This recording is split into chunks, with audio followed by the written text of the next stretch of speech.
नमस्कार। बुलेटिन में आपका बहुत बहुत स्वागत है। मैं हूं आपके साथ दीपिका ओझा। बुलेटिन की शुरुआत करते हैं बड़ी खबर के साथ। रायपुर से इस वक्त की बड़ी खबर सामने आ रही है, जहां पर आपको बता दें कि सीएम भूपेश बघेल बालोद जिले के लिए रवाना हो चुके। इस दौरान उन्होंने बीजेपी पर जमकर निशाना साधा।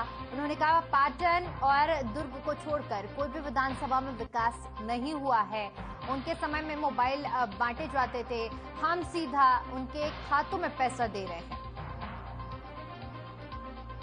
उन्होंने कहा कि छत्तीसगढ़ के काम की तारीफ हुई है, मुद्दा नहीं रहते तो मुद्दा उठाती है बीजेपी, ऐसा सीएम की तरफ से कहा गया है। तो बड़ी जानकारी, जहां पर बालोद जिले के लिए रवाना होते हुए सीएम भूपेश बघेल ने मीडिया से बातचीत की। इस दौरान उन्होंने बीजेपी पर जमकर निशाना साधा और साथ ही साथ कई मुद्दों का जिक्र करते हुए उन्होंने कहा कि पाटन और दुर्ग को छोड़कर कोई भी विधानसभा ऐसी नहीं है जहां विकास हुआ हो।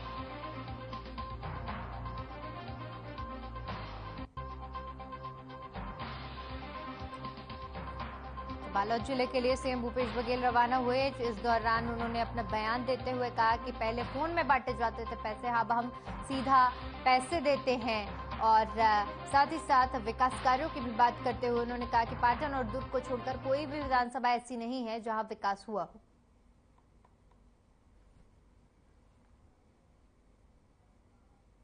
पर भी बोल देने से क्या होता। रमान सिंह ये कहते हैं कि राम मोहन गमन पर्यटन पर्पथ में क्या खर्चा हुआ, तो जाए चंदखुरी जाके देख ले भाई।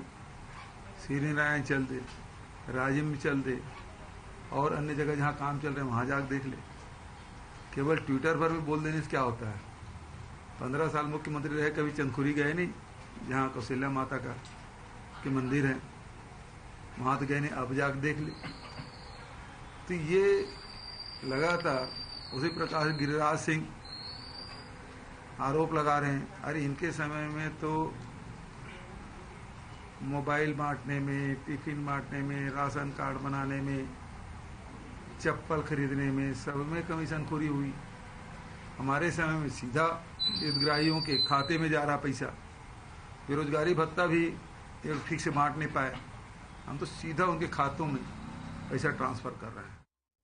रायपुर से इस वक्त की बड़ी खबर सामने आ रही है, जहां पर आपको बता दें कि कांग्रेस का संभागीय सम्मेलन रायपुर और सरगुजा में संभागीय सम्मेलन का आयोजन किया जा रहा है। बस्तर, बिलासपुर और दुर्ग संभाग में भी कार्यक्रम का आयोजन किया गया, जो कि पूरा हो चुका है। अब 11 जून को रायपुर, 13 जून को सरगुजा संभाग में सम्मेलन होना है। इस सम्मेलन में सीएम भूपेश बघेल भी शामिल होंगे। साथ ही साथ प्रदेश प्रभारी कुमारी शैलजा समेत कई बड़े नेता संभागीय सम्मेलन का हिस्सा होंगे। बता दें कि विधानसभा चुनाव से पहले कांग्रेस का ये संभागीय सम्मेलन लगातार जारी है। अलग अलग क्षेत्रों में संभागीय सम्मेलन किया जा रहा है, जिसमें कांग्रेस के बड़े नेता और पदाधिकारी भी पहुंच रहे हैं, साथ ही साथ सीएम भी शिरकत कर रहे हैं। तो अब रायपुर और सरगुजा में संभागीय सम्मेलन होना है, जिसमें सीएम और प्रदेश प्रभारी कुमारी शैलजा, साथ ही साथ कई बड़े नेता भी शामिल होंगे।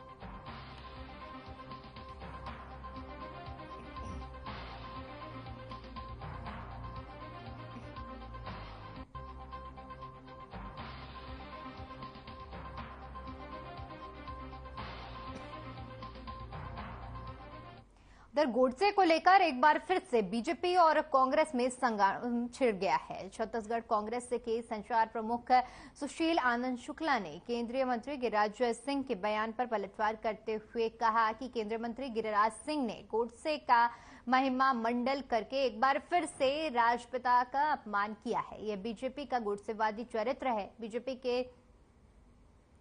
हर छोटे बड़े नेता ने कभी न कभी गोडसे की तारीफ की है। यह सिर्फ बापू का नहीं बल्कि भारत की जनता का अपमान है। प्रधानमंत्री जवाब दे कि वे अपने मंत्री के बयान से कितना सहमत है।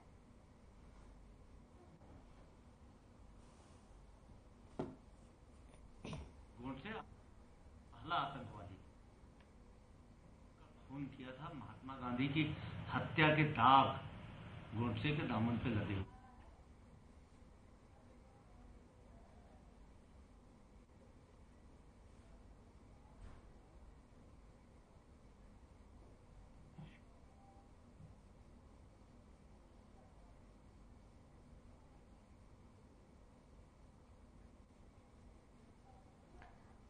तो एक बार फिर से गोडसे को लेकर जंग छिड़ी हुई नजर आ रही है, जहां पर बीजेपी और कांग्रेस के बीच में लगातार सियासी बयानबाजी भी सुनने को मिल रही है।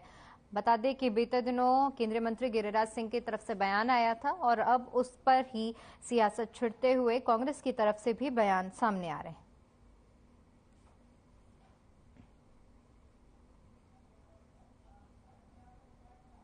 केंद्रीय मंत्री गिरिराज किशोर ने गोडसे का महिमा मंडन करके एक बार फिर से राष्ट्रपिता का अपमान किया। गोडसे आजाद भारत का पहला आतंकवादी था। उसने राष्ट्रपिता का खून किया था। महात्मा गांधी की हत्या के दाग गोडसे के दामन पे लगे हुए हैं। भारतीय जनता पार्टी के नेता कभी न कभी गोडसे की हमेशा हर छोटे बड़े नेता ने तारीफ किया है। एक बार फिर से केंद्रीय मंत्री गिरिराज किशोर ने गोडसे को भारत का सपूत बता के भारत की जनता का अपमान किया है। केंद्रीय मंत्री गिरिराज किशोर ने गोडसे का महिमा मंडन करके एक बार फिर से राष्ट्रपिता का अपमान किया। गोडसे आजाद भारत का पहला आतंकवादी था। उसने राष्ट्रपिता का खून किया था। महात्मा गांधी की हत्या के दाग गोडसे के दामन पे लगे हुए हैं। भारतीय जनता पार्टी के नेता कभी न कभी गोडसे की हमेशा हर छोटे बड़े नेता ने तारीफ किया है। एक बार फिर से केंद्रीय मंत्री गिरिराज किशोर ने गोडसे को भारत का सपूत बता के भारत की जनता का अपमान किया है। तो बड़ी और अहम जानकारी का रुख करेंगे। रायपुर से इस वक्त की बड़ी खबर सामने आ रही है। आपको बता दें कि कवर्धा में आज बीजेपी के दिग्गज एक साथ जुटेंगे। कुर्मी समाज के 2 दिवसीय महाधिवेशन कार्यक्रम का समापन होना है। समापन कार्यक्रम में शामिल होंगे कई बड़े दिग्गज नेता, जिसमें पूर्व नेता समेत नेता प्रतिपक्ष नारायण चंदेल भी कवर्धा पहुंचेंगे। तो बड़ी जानकारी, जहां पर कुर्मी समाज के 2 दिवसीय महाधिवेशन का आज समापन हो रहा है। समापन कार्यक्रम में बीजेपी के कई दिग्गज नेता, पूर्व सीएम समेत नेता प्रतिपक्ष नारायण चंदेल भी शिरकत करेंगे। तो कवर्धा में आज बीजेपी के दिग्गज नेता एक साथ जुटने वाले हैं, क्योंकि कुर्मी समाज की तरफ से 2 दिवसीय महाधिवेशन का आयोजन किया गया था और आज इस महाधिवेशन का दूसरा और आखिरी दिन है। और इस समापन समारोह में बीजेपी के कई दिग्गज नेता, पूर्व सीएम और नेता प्रतिपक्ष नारायण चंदेल भी मौजूद हैं।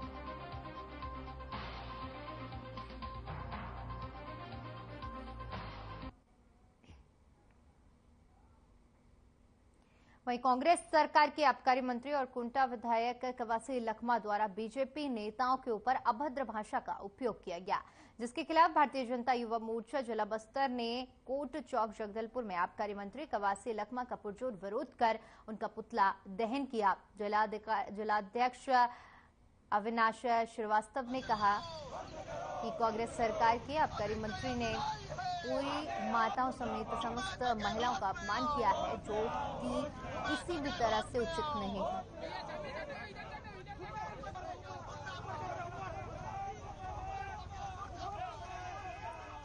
भारतीय युवा मोर्चा की तरफ से ये प्रदर्शन किया गया है, जिसमें आबकारी मंत्री की तरफ से जो बयान दिया गया था उसका पूरी तरह से विरोध किया गया है।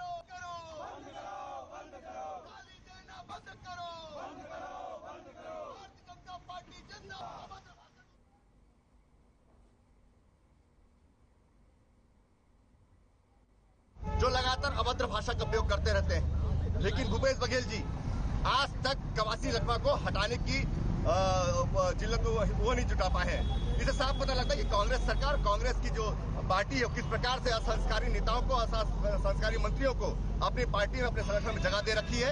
जिस प्रकार से कवासी लखमा ने कांग्रेस के नेताओं के सहित में कांग्रेस पार्टी के प्रत्येक कार्यकर्ताओं को अभद्र भाषा का उपयोग करते हुए गंदी गाली दी है, ये साफ प्रतीत होता है कि कांग्रेस का चाल और चरित्र कैसा है।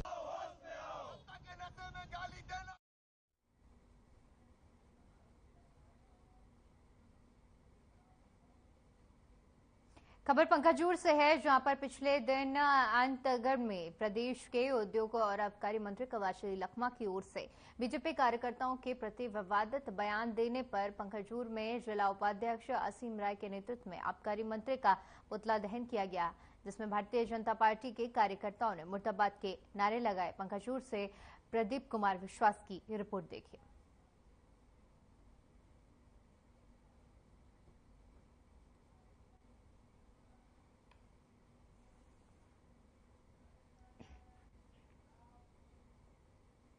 उधर नक्सल मामले को लेकर पुलिस मुख्यालय में बैठक तेलंगाना, आंध्र प्रदेश और उड़ीसा, छत्तीसगढ़ के आबकारी अधिकारी भी इसमें शामिल होंगे। बड़ी जानकारी जहां पर इंटर स्टेट कोऑर्डिनेशन कमेटी की बैठक होगी। आईबी के एडिशनल डायरेक्टर ऋत्विक रुद्रा भी रायपुर पहुंचेंगे। बड़ी जानकारी जहां पर चारों राज्यों की नक्सल समस्याओं को लेकर ये ज्वाइंट बैठक की जा रही है। तो बड़ी जानकारी जहां पर इंटर स्टेट कोऑर्डिनेशन कमेटी की बैठक है, आईबी के एडिशनल डायरेक्टर और 4 राज्यों की नक्सल समस्या को लेकर चर्चा की जाएगी। बैठक की जा रही है जिसमें नक्सल मामले को लेकर पुलिस मुख्यालय में ये बैठक है। तेलंगाना, आंध्र प्रदेश, उड़ीसा, छत्तीसगढ़, ये 4 राज्य ऐसे हैं जहां पर इन 4 राज्यों के अधिकारी इस बैठक में शामिल होंगे। वहीं 8 सूत्रीय मांगों को लेकर छत्तीसगढ़ राजस्व पटवारी संघ की 23 दिनों से जारी अनिश्चितकालीन हड़ताल पर छत्तीसगढ़ सरकार की ओर से इस्मा लगाए जाने के विरोध में छत्तीसगढ़ कर्मचारी अधिकारी फेडरेशन जिला बस्तर ने विरोध प्रदर्शन किया। इस दौरान लंच के वक्त कलेक्ट्रेट जगदलपुर चौक पर आदेश की प्रतियां जलाई गई और विरोध में नारे लगाए गए। उसके बाद पटवारी संघ के धरना स्थल कृषि उपज मंडी परिसर जगदलपुर में जाकर उनकी मांगों का पूरा समर्थन किया गया। जैसा कि हमारे पटवारी साथी विगत लगभग 25 दिनों से हड़ताल पर हैं और 7 जून को सरकार के द्वारा एस्मा लागू किया गया, जबकि सरकार की यह नियम है पहले कि हम हड़ताल का 1 महीने पहले हम अल्टीमेटम देते हैं, उसके पश्चात हम हड़ताल पर अनिश्चितकालीन हड़ताल पर आते हैं। सरकार के प्रतिनिधि जो होते हैं, सचिव है, डायरेक्टर है या मतलब मुख्य सचिव है, वो चर्चा के लिए हमको बुलाते हैं, लेकिन इस बार ऐसा कुछ भी नहीं हुआ, सीधा एस्मा लागू कर दिया गया। छत्तीसगढ़ राजस्व पटवारी संघ के 23 दिनों से चल रही आंदोलन में 7 जून को छत्तीसगढ़ सरकार के द्वारा जो एस्मा लागू किया गया है, इसके विरोध स्वरूप आज हम लोग यहाँ पे कलेक्ट्रेट चौक में उस आदेश की प्रतियां जलाए हैं और विरोध स्वरूप नारे लगाए हैं। हम यह चाहते हैं सरकार जो है वार्ता के माध्यम से एक सहानुभूतिपूर्वक पटवारी संघ की मांगों को पूरा करे, जिससे कि यह निर्मित ना आए और आप जो है इस प्रकार से एस्मा लगाकर हमारे लोकतांत्रिक अधिकारों का हनन कर रहे हैं, जिसका कि हम पुरजोर विरोध करते हैं।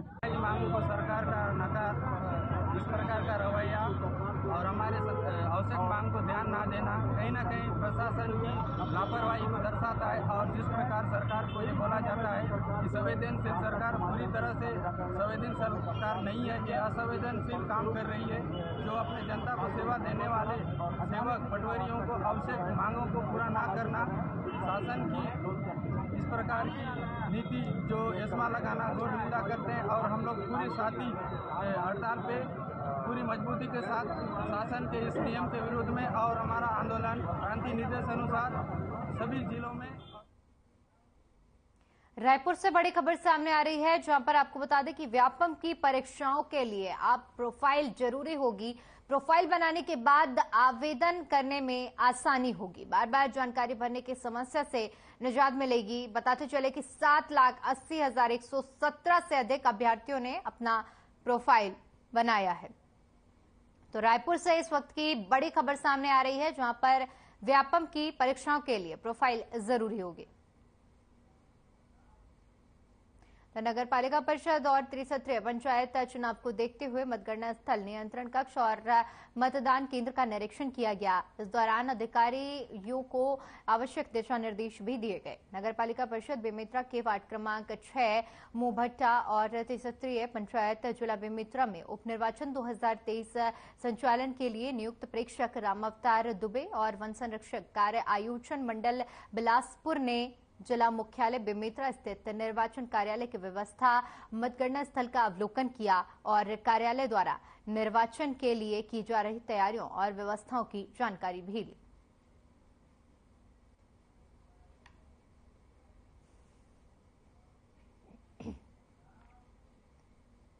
खबर रायपुर से है, जहां पर एक महिला की संदिग्ध परिस्थितियों में मौत हो गई, जिसके बाद परिजनों में भारी आक्रोश है और हत्या की आशंका जताई जा रही है। वहीं सैकड़ों स्थानीय निवासियों ने पंडरी थाने का घेराव किया। वहीं समर्थन में बीजेपी नेता भी पहुंचे। बता दें कि 6 जून को 26 वर्षीय महिला बिल्डर के घर काम करने गई थी। वहीं घर की छत से गिरकर उसकी मौत हो गई। परिजनों का आरोप है कि उसकी हत्या की गई।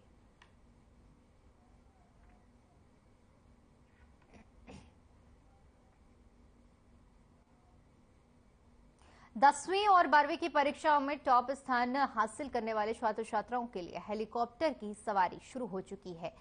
करीब 78 स्टूडेंट को 15 अलग अलग राउंड में हेलीकॉप्टर की सवारी कराई जा रही है। खुद शिक्षा मंत्री डॉक्टर प्रेमसाय सिंह टेकम भी स्टूडेंट के साथ हेलीकॉप्टर पर सवार हैं। अपने बच्चों को उड़न खटोले की सवारी करता देख पालकों में भी खुशी देखने को मिल रही है। इससे पहले टॉपर्स के पालकों से सहमति पत्र भी लिया गया था, जिसके बाद आज सभी को हेलीकॉप्टर की सवारी कराई जा रही है।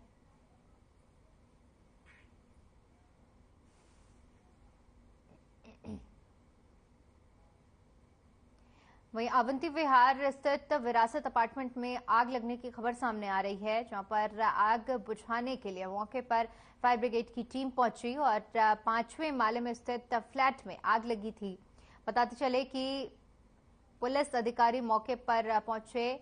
खमरडीह थाने का ये पूरा मामला है। तो बड़ी जानकारी सामने आ रही है, जहां पर आग लगने की खबर मिलते ही फायर ब्रिगेड की टीम मौके पर पहुंची। खमरडीह का ये पूरा मामला है, जहां पर अवंती विहार स्थित विरासत अपार्टमेंट में आग लगी। आग बुझाने के लिए फायर ब्रिगेड की टीम मौके पर पहुंची, जिसके बाद आग पर काबू पाया गया।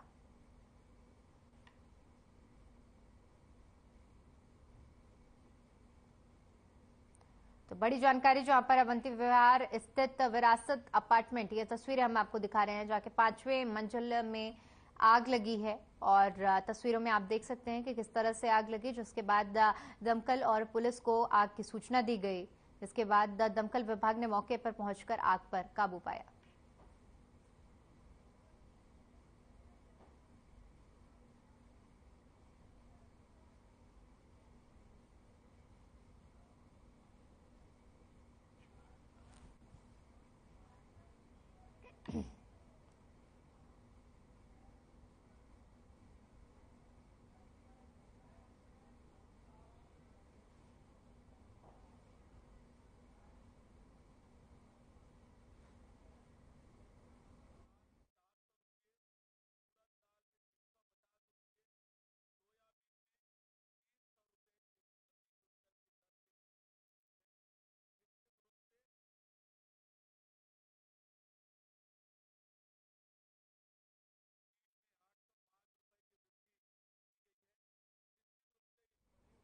चलिए अब आपको सीधा रायपुर लिए चलते हैं, जहां पर एमएसपी को लेकर अरुण साव और नेता प्रतिपक्ष नारायण चंदेल ने प्रेस वार्ता की है। क्या कुछ कहा, आइए आपको सुनवाते हैं। योजनाओं के माध्यम से किसान और कृषि के तरक्की के लिए उल्लेखनीय काम हुए हैं।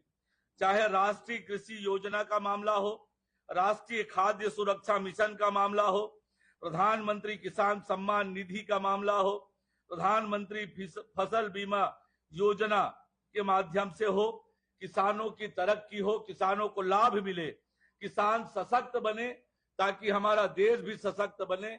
इसके लिए नरेंद्र मोदी जी के नेतृत्व में भारत की सरकार लगातार काम कर रही है। अभी पिछले 9 सालों में नरेंद्र मोदी जी की सरकार ने समर्थन मूल्य में, धान के समर्थन मूल्य में 873 रुपया की वृद्धि की है। निश्चित रूप से किसानों के जीवन में परिवर्तन आए, किसान आगे बढ़े, किसान सशक्त बने, मजबूत बने, इसके दिशा में लगातार काम हो रहा है। मोदी जी की सरकार में देश का कृषि बजट 5 गुना बढ़ाकर 1.25 लाख करोड़ का बजट कृषि का कर दिया है। देश में आज रिकॉर्ड 320 मिलियन टन अनाज का उत्पादन हो रहा है। समर्थन मूल्य पर अनाज खरीदी का भी रिकॉर्ड लगातार बन रहा है। छत्तीसगढ़ के भूपेश सरकार के झूठे दावों से उलट प्रदेश का दाना दाना धान केंद्र सरकार खरीद रही है। इस मद में पिछले 4 सालों में 65,000 करोड़ रुपए से अधिक का भुगतान केंद्र सरकार ने किया है। वहीं राज्य की भूपेश बघेल सरकार जो बड़े बड़े दावे करती है, कुल 11-12 हजार करोड़ रुपए वह भी किस्तों में देकर उसी को सारा खरीदी मान रही है। और विशेष बात तो ये है, ये जो धान खरीदी का सिस्टम आज छत्तीसगढ़ में चल रहा है, ये सिस्टम बनाने का काम किसी और ने नहीं, भारतीय जनता पार्टी की सरकार ने किया है। याद करिए 2003 से पहले का वो समय, किसान छत्तीसगढ़ का कितना परेशान था, कैसे उसके धान को पानी में भिगोकर रिजेक्ट किया जाता था, परखी मांझ कर रमंज कर देखा जाता था, उसके धान को रिजेक्ट किया जाता था। धान के भुगतान के लिए किसान सोसाइटी के चक्कर लगाकर, बैंक के चक्कर लगाकर उसके जूते चप्पल घिस जाया करते थे, किसान परेशान होते थे। ये वो समय था, उसको किसानों के हित में निर्णय लेकर योजना बनाकर करने का काम किसी ने किया तो भारतीय जनता पार्टी की सरकार ने किया। याद करिए वो समय जब कितनी खरीदी होती थी धान की, और भाजपा की सरकार बनने के बाद कितने बड़े पैमाने पर ऐसे समर्थन मूल्य में धान की खरीदी हुई है। मैं आपको आंकड़े आपके सामने रखता हूं, जो आंकड़े बड़ा महत्वपूर्ण है। 2014 में जब कांग्रेस के नेतृत्व वाली सरकार थी, देश में एमएसपी में खरीदी कुल 64,000 करोड़ रुपए की होती थी। 2014 में 64,000 करोड़ रुपए की खरीदी देश में समर्थन मूल्य में होती थी। आज वो लगभग दुगना हो गया है, आज वो 4 गुने से अधिक हो गया है। 2,38,000 करोड़ रुपए की अनाज की खरीदी समर्थन मूल्य में होती है। खाद की सब्सिडी 2000 कितना मिलता था किसानों को 2014 में? खाद में सब्सिडी कितनी देती थी केंद्र की सरकार? 2014 में 38,000 करोड़ रुपए मात्र। आज वो सब्सिडी बढ़कर 1,08,000 करोड़ रुपए हुआ है। यानी किसान। चलिए फिलहाल के लिए इस बुलेटिन में इतना ही। बाकी तमाम बड़ी खबरों के लिए बने रहिए हमारे साथ। नमस्कार।